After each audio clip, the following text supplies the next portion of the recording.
warahmatullahi wabarakatuh. Waalaikumsalam warahmatullahi wabarakatuh. Selamat pagi Bu Mabit. Selamat pagi Pak Marin. Jadi Bu, terima kasih Bu ya telah hadir pada sesi coaching pada kali ini. Jadi kira-kira bagaimana Bu kabar Ibu hari ini Bu? Alhamdulillah baik Pak. Tapi mohon maaf sebelumnya nih saya mengganggu waktu Bapak karena ada hal yang ingin saya bicarakan kepada Bapak. Oh iya, tidak apa-apa Bu, tidak apa-apa. Oke Bu, kira-kira pertemuan kita pada kali ini nih membahas tentang apa nih Bu? Jadi begini Pak, saya kan sekarang mengajar kelas 11 dan yang mana peserta didiknya semuanya laki-laki. Nah, saya akan bertanya bagaimana cara memulai supervisi kelas yang baik, mulainya dari mana dan apa saja yang akan kita lakukan pada pertemuan tersebut. Oke, jadi Ibu ingin membicarakan tentang supervisi pembelajaran Bu ya? Iya Pak. Oke, sepertinya menarik nih Bu ya? Iya Pak. Oke, ya. Jadi di sesi coaching kali ini Bu, kira-kira coaching Ibu ini ingin apa ya? Mendapatkan masukan tentang apa nih Bu? Nah, karena berhubungan dengan siswa laki-laki yang mana karakternya berbeda-beda, jadi saya ingin bertanya bagaimana cara pengelolaan kelas dengan baik, pelaksanaannya, bagaimana siswa menjalankan tugas atau tanggung jawabnya dengan baik gitu Pak. Oke, baik. Kira-kira rencana pelaksana pembelajaran yang akan Ibu lakukan ini tentang apa nih Bu? Karena ini sudah masuk bab berikutnya, jadi saya akan mengambil tentang pelaksanaan khutbah, tabligh dan dakwah Pak. Oke, baik. Dalam sesi ini kira-kira tujuan pembelajaran yang akan Ibu dapatkan itu apa Bu? Tujuannya agar siswa dapat mendemonstrasikan atau mempraktekkan bagaimana cara melakukan khutbah, dakwah dan tabligh Pak, seperti itu. Oke, baik. Nah, kira-kira Ibu kira-kira berapa lama Bu waktu yang digunakan untuk pembelajaran materi tersebut Bu? Kita ambil sekitar 1 bulan atau 2 bulan Pak. Karena ini kan praktek, jadi prakteknya itu individu, jadi butuh waktu yang lumayan panjang. Baik. Nah, kira-kira apa saja Bu rencana yang akan Ibu lakukan untuk meraih tujuan pembelajaran tersebut? Yang saya lakukan yang pertama harusnya membuat modul ajar Pak. Betul. Jadi dalam modul ajar itu ada bagaimana cara pelaksanaan awal, inti hingga akhir pembelajaran sampai evaluasinya Pak, seperti itu. Nah, dari kegiatan yang akan Ibu lakukan tadi, kira-kira ada nggak sih Bu hambatan-hambatan yang akan muncul ataupun yang akan Ibu hadapi Bu selama kegiatan tersebut? Tentu ada Pak, karena melihat dari kemampuan siswa mengaji itu masih banyak yang belum lancar, apalagi ini kan prakteknya khutbah. Khutbah itu banyak sekali rukun-rukun yang berkaitan dengan Al-Quran, jadi tentu saja mungkin hambatan yang akan terjadi ada pembacaannya. Oke. Kalau itu kan dari siswa Bu ya? Kalau hambatan dari orang tua tuh apa Bu misalnya Bu? Kalau orang tua saya rasa tidak ada Pak, bahkan mereka mungkin sangat senang adanya praktek khutbah dan dakwah ini karena akan melatih anak-anaknya untuk tampil di depan, melatih public speakingnya, melatih keberaniannya seperti itu. Nah, oke, baik Bu, dari hambatan-hambatan yang Ibu sampaikan tadi Bu ya, kira-kira bagaimana sih Bu cara Ibu mengatasi hambatan tersebut Bu? Saya akan melakukan evaluasi diri, kemudian evaluasi terhadap peserta didik juga, kemudian saya berusaha akan berkolaborasi dengan guru sesama agama Pak. Nah baik, bagus sekali Bu ya. Oke, dari kegiatan yang Ibu jalankan tadi, kira-kira kegiatan apa ya Bu yang menjadi prioritas utama dalam yang akan Ibu lakukan Bu?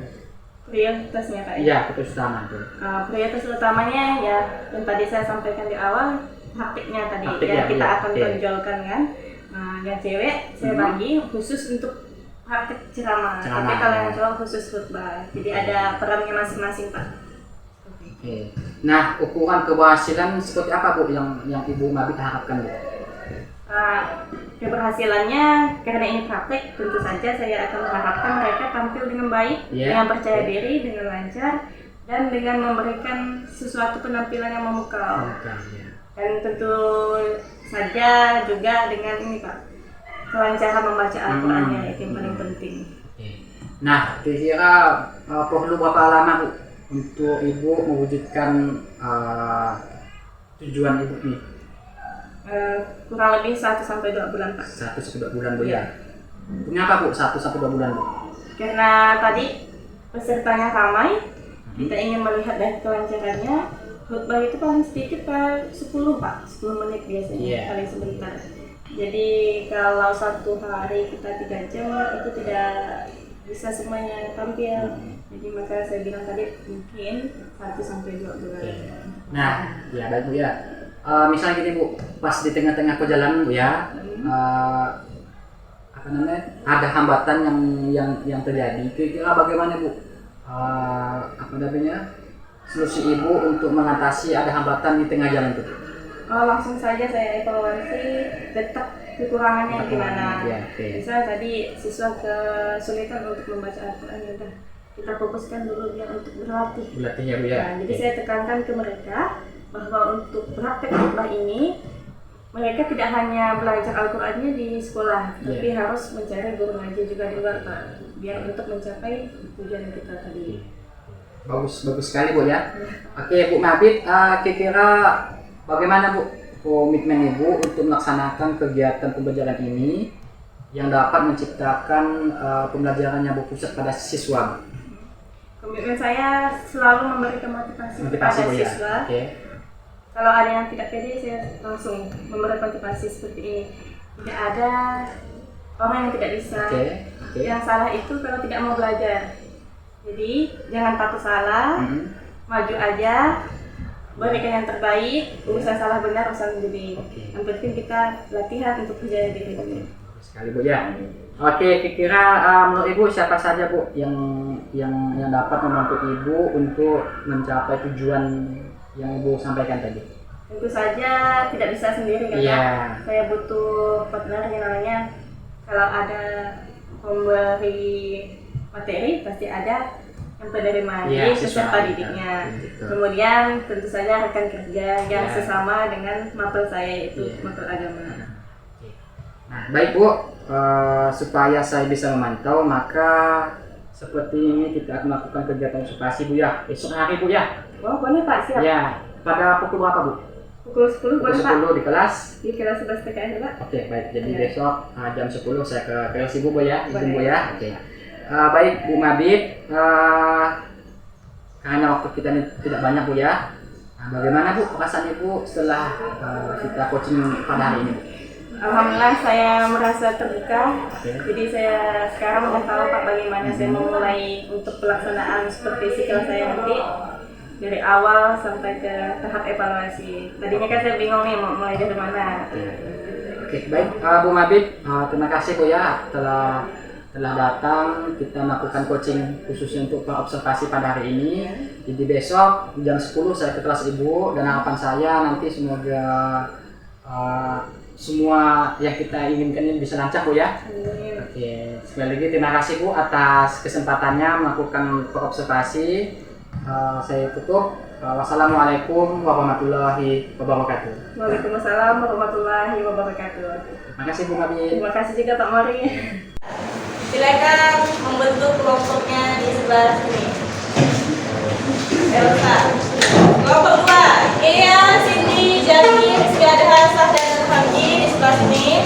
Kelompok 3, Hamadi, Yoga, Tiara, Eka, Wayan, dan Doa di sebelah sini. Kelompok 4, Alvin, Habib, Edita, Murida, Ade, Dendi. 5, Ridwan, Aulia, Chandra, Anel, Irfan, Jenny di sebelah sana. Dan kelompok 6, Mutia Tari, Wati, Yudiansa, Galang, dan Rizky. Silakan membentuk kelompoknya.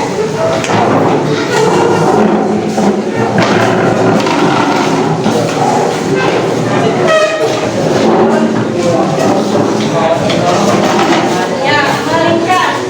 Mejanya disatukan.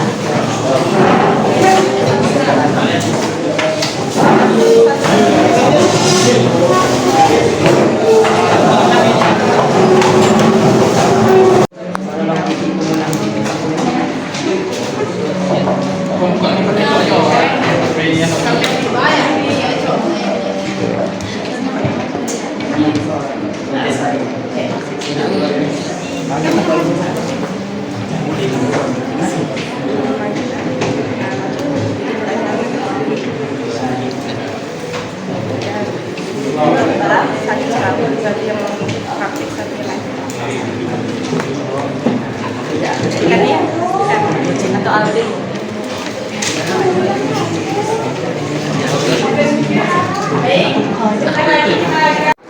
Hadirin, jika 5 kelemahan ini sudah melekat pada generasi-generasi pemuda dan remaja kita pada saat ini, saya yakin mereka bukan pelopor pembangunan, melainkan virus pembangunan, penghambat pembangunan, bahkan penghancur pembangunan. Pada zaman sekarang hadirin, tidak sedikit para pemuda dan remaja kita terjerat kasus penyalahgunaan narkoba, narkotika, minuman keras, perampokan, bully-membuli, dan lain-lain. Na'udzubillah.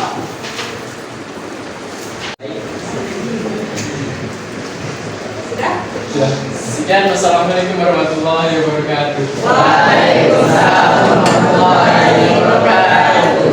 Beri tepuk tangan hujan. Bismillahirrahmanirrahim. Assalamualaikum warahmatullahi wabarakatuh. Waalaikumsalam warahmatullahi wabarakatuh. Selamat pagi, Bu Khalid. Pagi Bapak. Pagi Pak Nur. Ya, pagi. Sebelum saya mulai, jadi izinkan Bu Khalid, saya ingin memperkenalkan diri saya.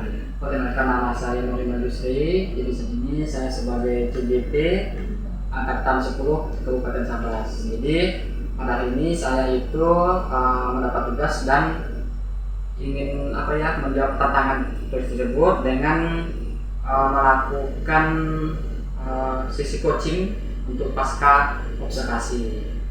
Apakah bisa kita mulai, Bu?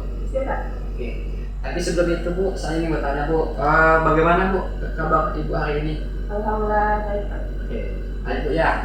Enggak. Jadi saya rasa itu sehat, Bu ya, jelas baik, Bu. Oke, Bu, jadi saya sampaikan, Bu ya, tadi di awal bahwa kan ini kan kita sesi observasi, pasca observasi. Jadi saya ingin mengetahui apa sih yang menjadi hal-hal kendala ataupun atensi dari selama kita kegiatan observasi yang kita lakukan pada minggu lalu. Ya. Oke, Bu Mabit. Jadi tadi kan pertanyaan menanyakan tentang perasaan Ibu ya. Jadi kemarin, Bu, pas waktu kita melakukan observasi, saya mau observasi di kelas Ibu. Jadi apakah Ibu ada mengalami kendala ataupun hambatan selama kegiatan kementerian tersebut? Baik Pak, waktu observasi kan saya bertujuan untuk bisa mendemonstrasikan kebenaran dakwah.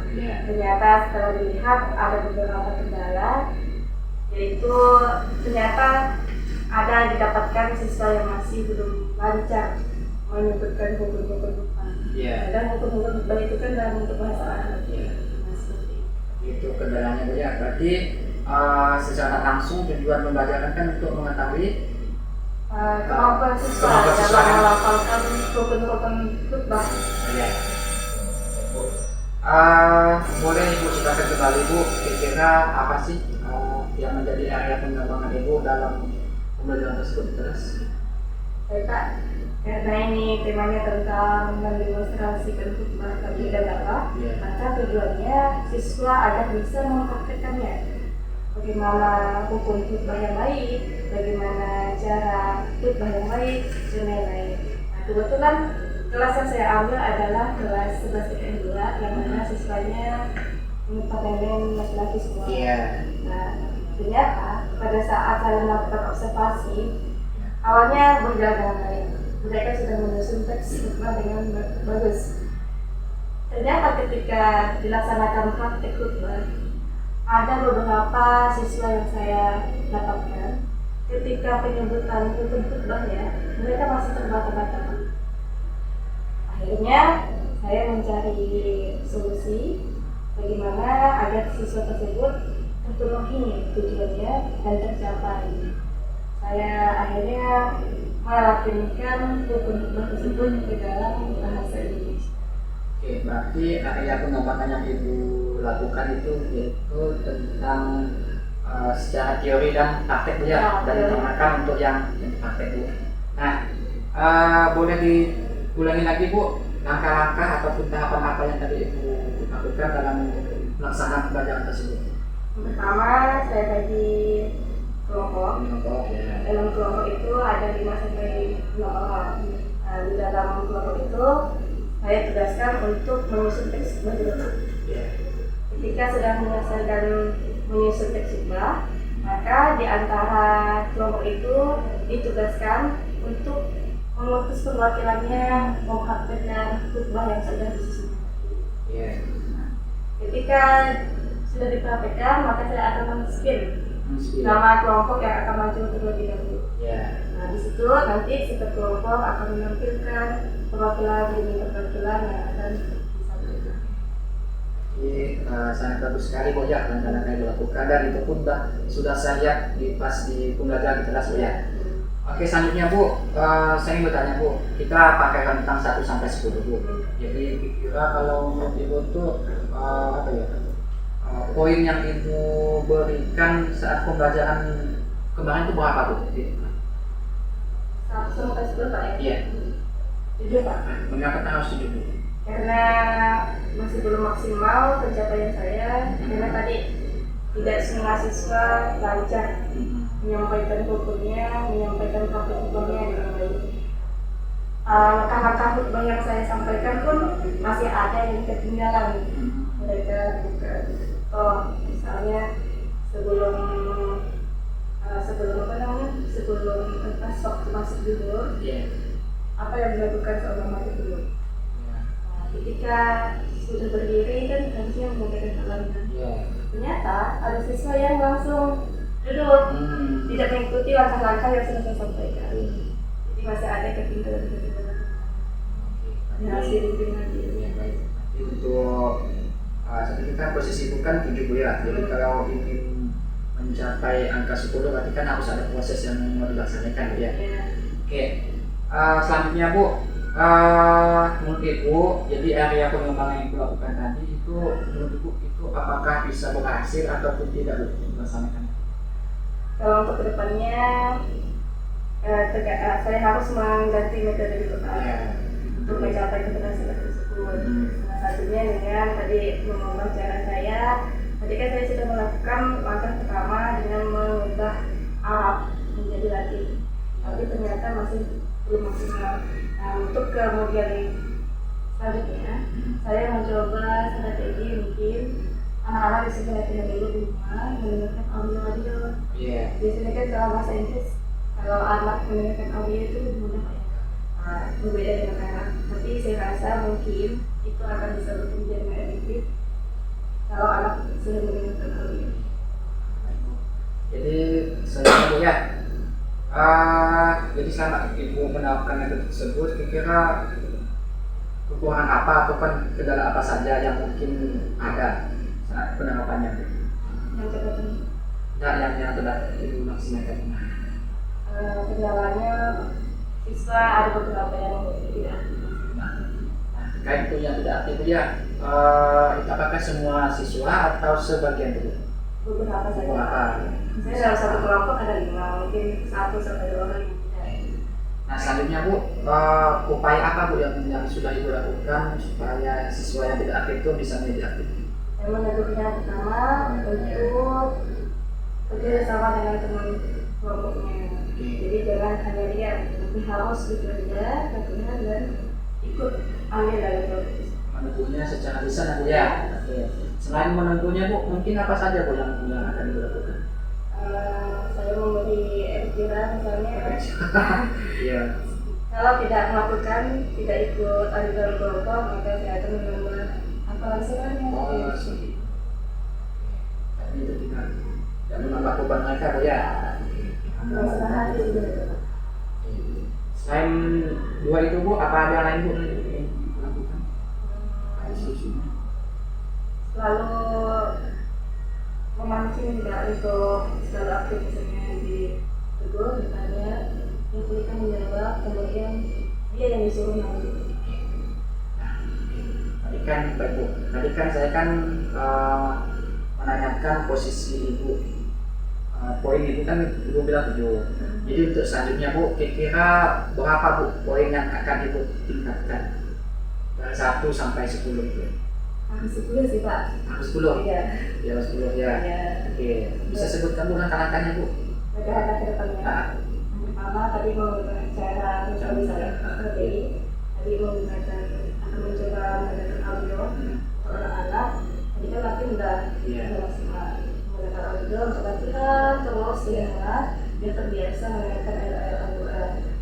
kita pun akan jasa untuk mengucapkan tidak terbatas.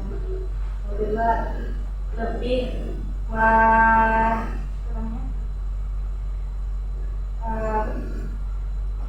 merangkul siswa agar aktif.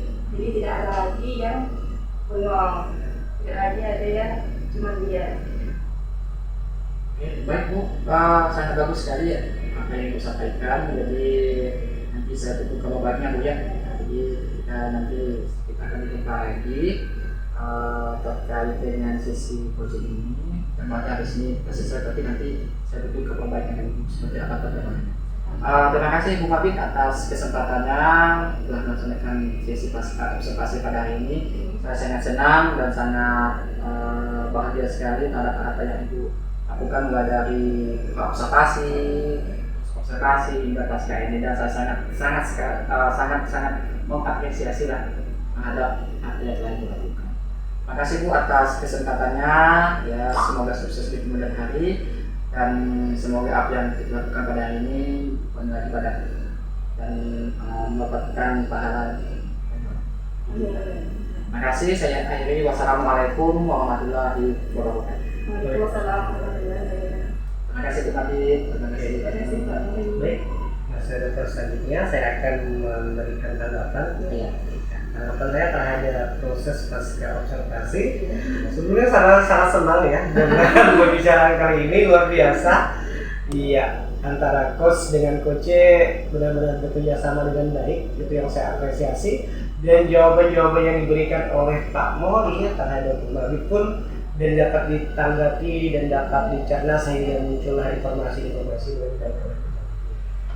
Terima kasih Bu Mabit sudah membantu proses belajarnya cerita saya, Pak Mori. Nah, saya akan lebih fokus kepada Pak Mori nih. Pak Mori, jadi ada beberapa hal tadi yang sudah Pak Mori lakukan dan sudah ada beberapa rubrik penilaian yang harus saya isi di sini. Di saat Bapak menanyakan apa yang sudah melakukan, berarti di situ Bapak sudah mendapatkan poin yang baik. Dan Bapak sudah memenuhi, di mana Bapak juga menanyakan indikator ketercapaian pengembangan tadi. Nah, Bapak sudah menjawab terkait pengeparan praktek, teori, terkait tugas Jumat yang dilakukan. Kemudian ya terkait catatan hasil observasi ini. Nah, tadi sempat sedikit Bapak bahas ya seperti yang saya lihat di saat observasi. Nah, itu secara langsung sudah menyampaikan apa sih yang diberikan penilaian oleh Pak Mori terhadap observasi yang dilakukan kemarin. Walaupun nanti di dalamnya mungkin ada rincian lainnya yang boleh disampaikan lagi Pak ya, yang menjadi perbaikan nanti untuk Bu Mabit mengajar ke depannya. Dan Bu Mabit juga jangan merasa tersinggung nantinya ketika diberikan penilaian gitu kan. Ya setidaknya kan kita ini proses belajar Bu. Ya siapa tahu nanti suatu saat Bu Mabit yang giliran mengobservasi Pak Mori kan. Nah seperti itu. Jadi fokus area pengembangannya juga sudah dipertanyakan. Nanti jangan lupa Pak Mori disalin di LK pengembangan diri. Ya kan ada apa yang harus dilakukan langkah selanjutnya oleh observer yang Bapak Ibu Pak Mori lakukan tadi. Kemudian terkait menanyakan apa lagi, terus digali lagi kan apa lagi gitu kan. Dan Bu Mabit luar biasa ya juga menjawabnya, ide-idenya ternyata banyak nih potensi yang bisa digali kepada Bu Mabit ya. Iya, terkadang itulah ide-ide itu kalau nggak digali, kalau tidak kita ajak orang berkomunikasi dengan kita, mungkin tidak akan terkeluarkan gitu, tersampaikan. Tetapi ketika digali oleh orang-orang lain, walaupun hanya dengan obrolan yang seperti ini, saya yakin banyak hal hebat yang bisa digali dari Bu Mabit. Baik, mungkin itu saja Pak Mori. Sudah sangat baik apa yang sudah dilakukan. Proses coachingnya juga mengalir dan tirtanya juga tercapai dengan baik. Ya tinggal nunggu ke depannya, mudah-mudahan perbaikan ini tidak hanya buat bagi, nanti Pak Mori juga bisa belajar daripada apa yang Bu Mabit lakukan saat observasi, sehingga menjadi pembelajaran juga buat diri Pak Mori ya. Baik, itu saja. Sekali lagi terima kasih Bu Mabit sudah membantu, dan selamat buat Pak Mori sudah selesai melakukan observasi dan sampai pasca. Tinggal satu langkah lagi, mudah-mudahan bisa terselesaikan dan terbentuklah seorang calon guru penggerak yang hebat yang bisa memberikan ya progres yang baik bagi SMK tersebut. Ya, saya akhiri juga obrolan kita pada hari ini dengan billahi taufiq wal hidayah. Assalamualaikum warahmatullahi wabarakatuh.